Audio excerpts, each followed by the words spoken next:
Son Asa Bhosle y Sujat Khan, desde Bombay. Nos acercamos a la India. Una forma de acercarse o de por lo menos preparar un viaje a la India es leer este libro, La India mágica y real, creencias, costumbres y tradiciones. El autor es Enrique Gallud Jardiel. Vamos a estar con Enrique. Enrique Gallud Jardiel nació en Valencia en el año 1958. Es nieto del escritor y dramaturgo Enrique Jardiel Poncela. Su madre, María Luz Jardiel, trabajaba en la Embajada Española en Nueva Delhi. Enrique llegó por primera vez a India en el año 1972 para pasar el verano. Volvió en 1976 a pasar unos días y se quedó 17 años. Hizo el doctorado en Filología Hispánica por la Universidad de Jawaharlal en Nehru de Nueva Delhi y también por la Complutense de Madrid. Se casó con Resma, una mujer de India. Trabajó de profesora en la universidad y volvió a Madrid en el año 1996, en donde se instaló y ahora se dedica a divulgar la cultura india a través de conferencias, libros. Nos va a comentar este libro, La India mágica y real, creencias, costumbres y tradiciones, que lleva ya en su segunda edición. ¿Qué tal estás? Muy buenas noches, Enrique. Buenas noches. Estoy muy bien, gracias. Bien, Enrique, pues sí, que acabas también de llegar a la India. Lo visitas anualmente, supongo. Pues anualmente sí, como mucho cada 2 años. O sea, es importante no perder el contacto. Además, es un país al que amo y que no puedo vivir sin ir de vez en cuando. ¿Se nota la evolución en este país año tras año? Se nota muchísimo la evolución. Es curioso cómo los indios tienen la capacidad de, sin perder los valores de sus tradiciones, pues irse adaptando a la modernidad, ir avanzando en el progreso que los occidentales consideramos, ¿no? Y lo hacen muy bien. ¿En qué se nota mayormente esta evolución de la sociedad en India? Bien, pues en la adaptación a las nuevas tecnologías, en la que muchas veces los indios pues han destacado, ¿no? Como por ejemplo la informática. Es una sociedad que se está modernizando muy rápidamente y están siendo pioneros en estos campos, en el campo de la matemática, de las ciencias tecnológicas, están avanzando mucho. En el libro La India mágica y real, que recoge la esencia del ser, del carácter del indio, pues dices que en medicina, como en astronomía, matemáticas o metafísica, los hindúes han destacado siempre y en el mundo actual. Pues sí, la verdad es que sí. Ellos han tenido un sistema médico de miles de años de antigüedad basado en hierbas muy eficaz, donde se hicieron cosas que no se hacían en Occidente. Hicieron cálculos astronómicos muy precisos que a veces no se llegaron a conocer, pero sí los hicieron y hoy en día pues están muy bien considerados en el mundo, muy reputados. O sea, un médico indio, un matemático indio, pues tiene ya como una especie como de marchamo de calidad supuesta. En el tema de la medicina, por ejemplo, está el Ayurveda, ¿no? Que es la ciencia de la salud y la curación que practicaban ya los arios, ¿no? Y que ha perdurado hoy en día en la India. Sí, que perdura y que es la que mayoritariamente se emplea. O sea, un 75% de la población de los indios se cura con tratamientos ayurvédicos, que tienen una gran ventaja sobre la medicina occidental, y es que no producen efectos secundarios. Son tratamientos a veces lentos, pero que no, para arreglarte un órgano, no te estropean otro, y eso es muy valorado en la India, sí. ¿Por qué el título de La India mágica y real? A veces se confunde esa India entre la magia y la realidad. No, lo que quería dar era la dicotomía de que en la India cabe todo, ¿no? No solamente esa India maravillosa que nos han contado los libros de aventuras, ¿no? Sino también una India que es un país nuevo, porque lo es así, moderno, vibrante, en crecimiento, en desarrollo, y en donde se dan pues muchos contrastes, ¿no? Se ve pues un desarrollo económico muy rápido, como están teniendo, al lado de un misticismo que perdura. Se ven contrastes entre la población, entre la gente del norte y la gente del sur, gente muy rica, gente muy pobre. Se ve una sociedad que está industrializándose muy rápidamente, al mismo tiempo conservando toda su base agrícola. Es una India pues que es un poco como exagerada, ¿no? Todo lo que hay en la India es desmesurado en gran medida, cosas buenas muy buenas, cosas malas muy malas, de esas que lamentablemente nos cuentan en los informativos, y pues ya digo, un país de contrastes en ese sentido, donde todo puede suceder. Todo puede suceder, por supuesto, en la India, que es un país como muy intenso. ¿Qué aúna a la población de la India en general?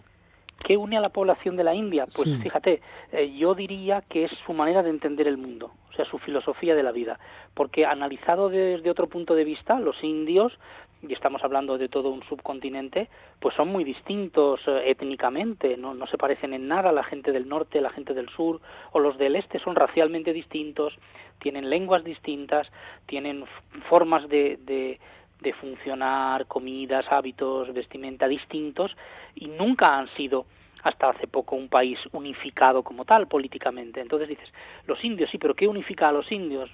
Pues creo que es esencialmente su manera de ver el mundo, ¿no? No diría únicamente lo que se conoce como el hinduismo filosófico, pero sí una manera de entender el universo y su funcionamiento es lo que los pone en común. Sí, porque la India es famosa en Occidente por ser la cuna de varias religiones. Sí, Y el hinduismo actual, bueno, pues también de ahí, del hinduismo surgieron variedades del jainismo, del budismo. efectivamente. Mm. Pero no únicamente en el terreno religioso y filosófico, puesto que esta manera de ser de los indios se aplica también a los que han sido conversos y a los que ahora son musulmanes o cristianos. O sea que es una manera de entender la vida como mucho más amplia. Es curioso que el lema, ¿no?, el eslogan del Ministerio de Turismo de la India, ¿no?, que es la unidad en la diversidad, ¿no?, con lo cual quieren atraer al turista hacia un país pues como muy variado, pues refleja también un poco su pensamiento. O sea que en ese sentido es un lema muy buen puesto, la unidad en la diversidad. Así es como se definiría la India. El hinduismo no es solo una religión, es algo más, es una filosofía, una forma de vida.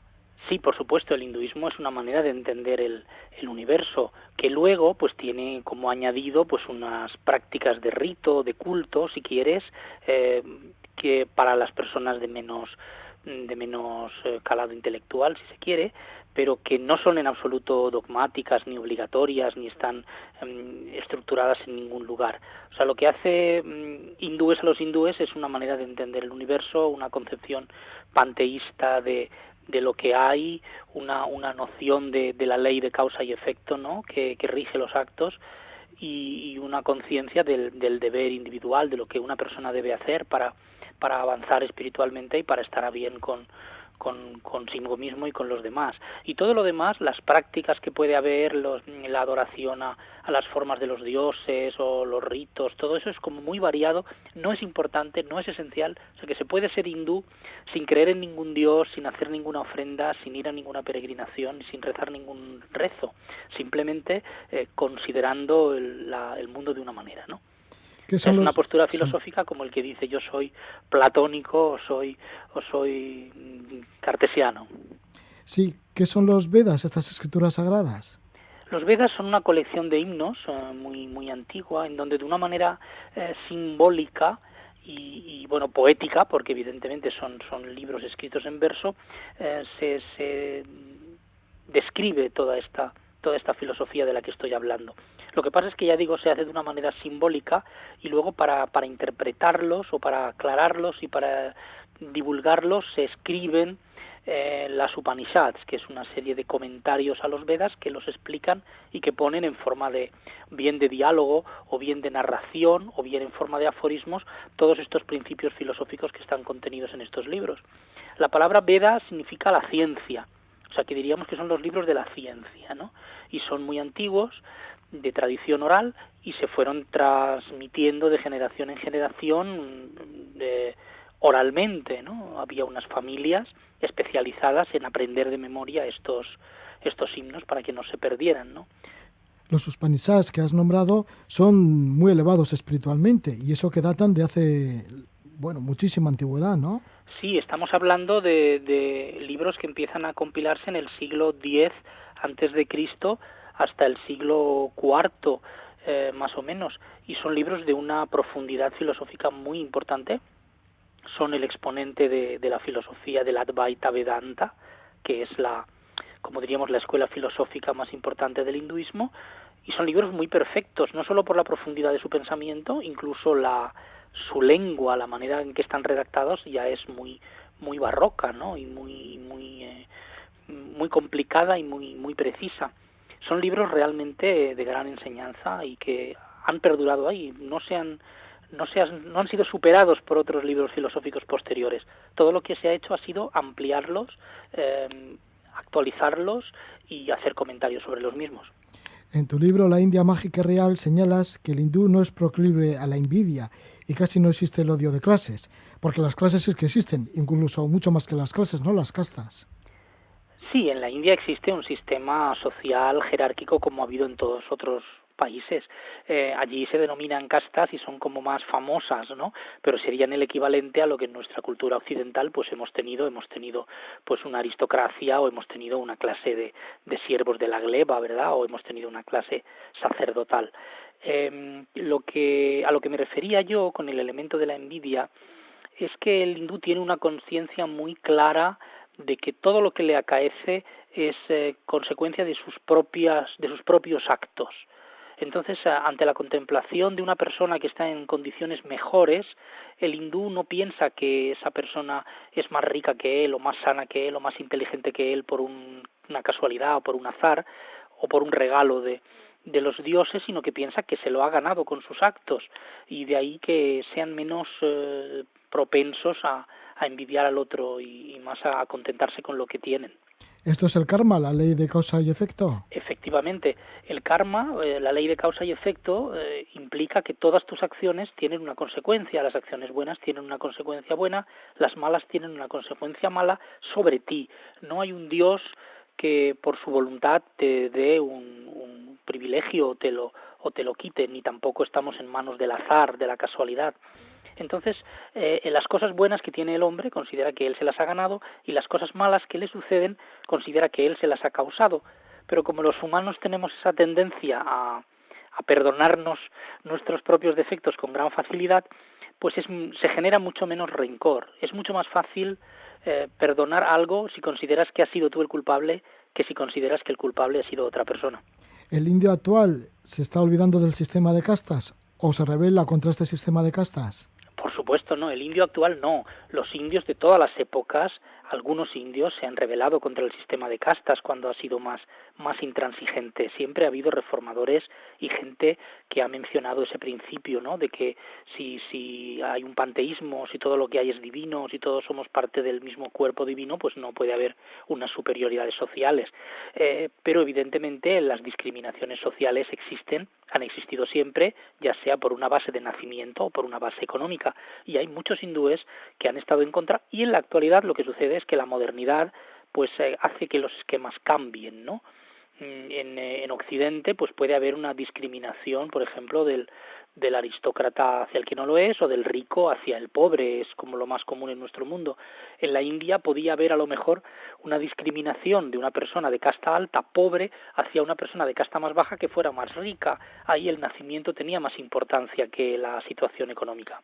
De todas maneras, la modernidad está haciendo que los indios sean menos conscientes de su origen, que aprecien más a la persona por sus logros y por su posición que por sus antepasados, aunque evidentemente me estoy refiriendo a gente más preparada culturalmente, a gente más urbana.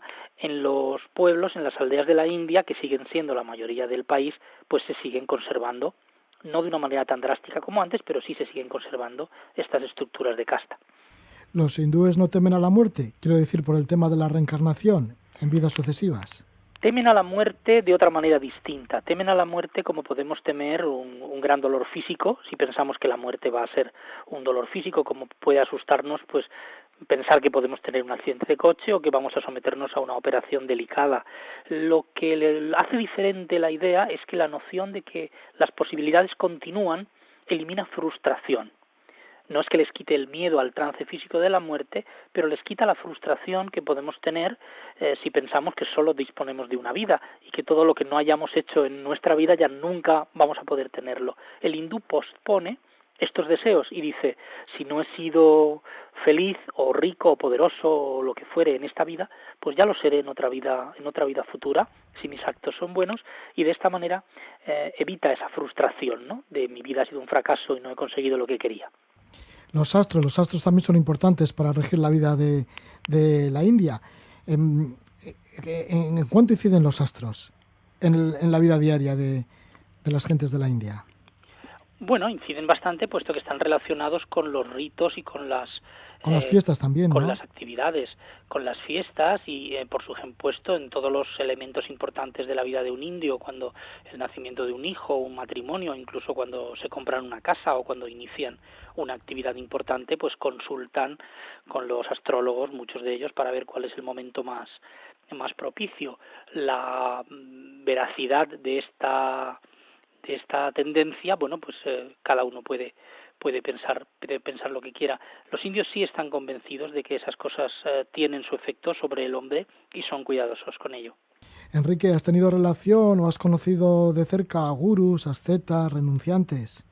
Sí, es imposible estar en la India y no conocerlos, puesto que bueno, podemos hablar de que los santos más santos estarán escondidos en alguna cueva de los montes Himalaya y no los ve nadie, pero realmente te cruzas por sitios muy normales con mucha gente que de verdad ha renunciado al mundo, que ves que llevan una vida de completa austeridad y que tienen una expresión de felicidad continua que demuestra que se puede ser feliz, se puede controlar la mente y el espíritu sin poseer nada y sin tener ninguna expectativa de las normalmente consideradas mundanas, que se puede adquirir mucha sabiduría y yo sí afortunadamente me he tropezado con mucha gente que sorprendentemente me han enseñado muchas cosas y a las que he visto realmente vivir en ese plano, ¿no? En ese estadio de placidez, de haberlo superado todo, de haberse desligado de los deseos, de no tener frustraciones de ningún tipo, de vivir prácticamente sin nada, contentos continuamente. Eso yo lo he visto. Sí, porque algunos son tan austeros que van desnudos, ¿no? Son monjes desnudos. Sí, y evidentemente con toda naturalidad, puesto que han superado también, ¿no? ese tabú que puede ser el de las relaciones sociales, el de la vergüenza, el del pudor, todo eso son tonterías que ellos ya han superado y lo hacen con toda naturalidad. Enrique, ¿cómo te envolvió la India? Desde el año 1976 hasta ahora, pues has vivido 17 años en Nueva Delhi, te has casado con una mujer en India. Sí, bueno, ya lo has contado, ¿no? Sí. Que fui para unos días y me quedé 17 años. Pues es un país que te engancha. Es un país, los que lo han visitado lo pueden decir, que puede horrorizar a algunos y enamorar a otros, y eso es lo que generalmente sucede. Lo que no he visto nunca yo es alguien que vaya a la India y vuelva indiferente, diciendo, sí, he viajado, he visto, me ha gustado, no me ha gustado, y que se quede sin reaccionar. La India es un país que te transforma, es un país que te cambia, es un país que te hace ver directamente las cosas, es como si estuvieras más cerca de lo humano y lo divino, se ve todo de una manera mucho más directa, hay como menos capas de prejuicio social, ves las cosas de una manera más abrupta y que te hace reflexionar continuadamente. Y es un país que efectivamente te engancha, sí. Has viajado continuamente, ¿no?, por este país. He viajado todo lo que he podido, he viajado bastante por la India, no la conozco todo, la India es inmensa. Sí he viajado mucho por ella, pero por ejemplo nunca he estado en Nepal, que es también uno de los sitios como curiosos, y mucha gente me ha preguntado, ¿nunca has ido a Nepal estando tantos años en la India? Y mi respuesta siempre ha sido, estoy viendo la India, cuando se acabe la India ya iré a otros sitios, pero por ahora todavía no conozco la India. Sigo sin conocerla y sigo viajando por ella y visitando nuevos sitios y volviendo a antiguos lugares, por supuesto que sí. ¿Cómo te mueves? Porque creo que te has movido en todo tipo de transportes. Sí, yo he cruzado la India, o bastante parte de la India, en coche, y algunas zonas también en moto, y por supuesto en tren, en autobús y en como era lo habitual antiguamente. Antiguamente me refiero a hace unos años en que los desplazamientos por carretera eran muy raros, hoy en día ya es habitual. Pero sí es la manera de conocer directamente el país, ¿no? Perderte por las carreteras secundarias del mapa que al final resulta que no son como aparecían en el mapa. ¿Cuál ha sido el lugar así como más distinto o recóndito que has llegado en India? No te podría decir. ¿Que ni te lo esperabas? No te lo podría decir. Hay muchos lugares sorprendentes. Yo he estado en pueblos perdidos de Rajasthan, a donde no llegaban las carreteras y tenías que ir por caminos de arena. He estado en Cachemira, en Amarnath, en lugares de las montañas de peregrinación. He estado en muchos sitios distintos y sorprendentes. No podría decirte. La India es toda sorprendente. Lo raro es encontrar en la India una ciudad anodina y parecida a cualquier otra. Eso es lo distinto. ¿Has tenido la oportunidad también de estar en Cachemira? Sí, sí, estuve en Cachemira muchas veces y en algunos momentos de gran tranquilidad y en otros momentos de gran desasosiego. Recuerdo un viaje en donde, bueno, pasamos con el autobús por un lugar y volvimos a pasar una hora después y había estallado una bomba y había un gran socavón en la carretera. Te estoy hablando de los años 80 y he estado en otras épocas en donde florecía el turismo y todos los indios iban allí a Cachemira a disfrutar de sus jardines, de sus flores y de sus estanques. Sí, porque dicen que es uno de los lugares más bellos, que está ahí en el Primalaya. Sí, es un lugar muy bello por sus montañas. El Valle de Cachemira, curiosamente, se parece mucho a España, porque está a la misma altura. Entonces la vegetación es muy parecida a la que podemos encontrar en muchos lugares de aquí. Estando en Cachemira puede uno pensar que está en un campo que está en España, en algún soto de Cuenca o en algún sitio así, pero evidentemente el paisaje de las montañas pues es estremecedor en su belleza, ¿no? Es impresionante y no sé, yo no lo podría comparar con ninguna otra cosa que haya visto. ¿A dónde te has dirigido como peregrino? Yo he estado varias veces en distintos lugares. He estado 3 veces en la cueva de Amarnath, que es un santuario shivaita que está en los montes Himalaya y que está cerrado todo el año por las nieves y que únicamente en el mes de agosto, cuando se deshiela un poco, pues se hacen unos caminos de barro y se puede, después de varios días de caminata, llegar hasta un lugar donde hay un lingam de hielo que brota dentro de una roca y que es un sitio muy santo para la devoción Vishnu y Shivaita. Y he contemplado allí pues realmente cosas impresionantes, ¿no? Personas que suben la montaña durante 4, 5, 6 días escalando con sus padres a hombros para llevarlos a ese lugar, gente que muere en la ascensión por el corazón y son incinerados allí mismo, una hermandad que se establece entre todos los peregrinos en que todo el mundo pues está saludándote, sonriendo, compartiendo su comida. Se establecen unas relaciones increíbles, ¿no? Que no se pueden crear en otro ámbito, en otro lugar. ¿Es cerca de una de las fuentes del Ganges? No en Gangotri y Yamunotri, esto está en Ajá. la parte, está más arriba. Más arriba todavía. Sí, está bastante más arriba. Sí. ¿Y ciudades como por ejemplo Benarés? Sí, Benares es una ciudad impresionante, desde luego. Es una ciudad que ha sido un santuario religioso desde hace miles de años, entonces allí está, como diría yo, impregnada, ¿no?, de la devoción de miles y millones de hindúes que han acudido allí por la santidad del lugar. Aunque, bueno, por supuesto, todos los lugares todas las ciudades costeras del río Ganges pues han sido sitio de visita de peregrinos. Hay muchas ciudades, no solamente Benarés, hay 7 ciudades grandes en la India, ciudades santas en la India, en los 4 extremos del país, que donde los peregrinos pues van continuamente, ¿no? Por ejemplo en el sur, que lo visitas anualmente, porque de allí es tu mujer, ¿no? De la zona de Kerala. En el sur, por ejemplo, un lugar especial Bueno, en el sur hay o muchos sagrado. lugares especiales, pero tienes, por ejemplo, la ciudad de Kanchipuram, que es una ciudad sagrada en Tamil Nadu, con 5 templos de gran devoción, o la ciudad de Tirupati, creo que es el templo más visitado y más rico de toda la India, en Andhra Pradesh. Al final, en Kanyakumari, en el Cabo Comorín, que se decía, está pues también el santuario, y también tienes Rameshwaram, tienes un montón de lugares santos, la ciudad de Madurai, uno de los templos más grandes de la India, o Srirangam, que realmente es una ciudad templo, ¿no?, de 7 murallas. Hay montones de lugares de peregrinación, sitios que han sido la sede de ashrams, donde ha habido maestros importantes, como puede ser Tiruvannamalai, donde vivió y predicó el Ramana Maharshi. Se podrían mencionar muchos. ¿Ha habido momentos así también elevados en tus largas estancias en India? Quiero decir, al estar al lado de alguno de estos maestros, de alguno de estos gurús. Bueno, si me preguntas por una epifanía personal, no podría decirte, o no sé si convendría contarla también. Sí. Pero sí he tenido momentos en que me he sentido mucho más cerca mucho más cerca de todo lo que es realmente y no de lo que no es. No sé si está bien expresado. Más cerca de la naturaleza, del ser, de Dios, de la fuerza, de la energía, de lo que quieras llamar, evidentemente. Y además con la noción de que el paso de tu estado normal, por decirlo así, a tu estado religioso o a tu estado filosófico o a una sensibilidad más profunda, se hace de una manera muy rápida.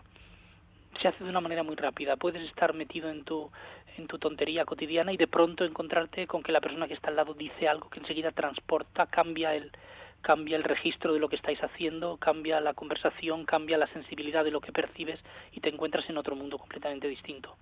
Esto es una cualidad que tienen los indios, incluso los que menos espirituales parecen. El indio más mundano, más materialista que te pueda parecer, te va a dar una enseñanza en un momento concreto y te va a abrir los ojos a muchas cosas cuando menos te lo esperes.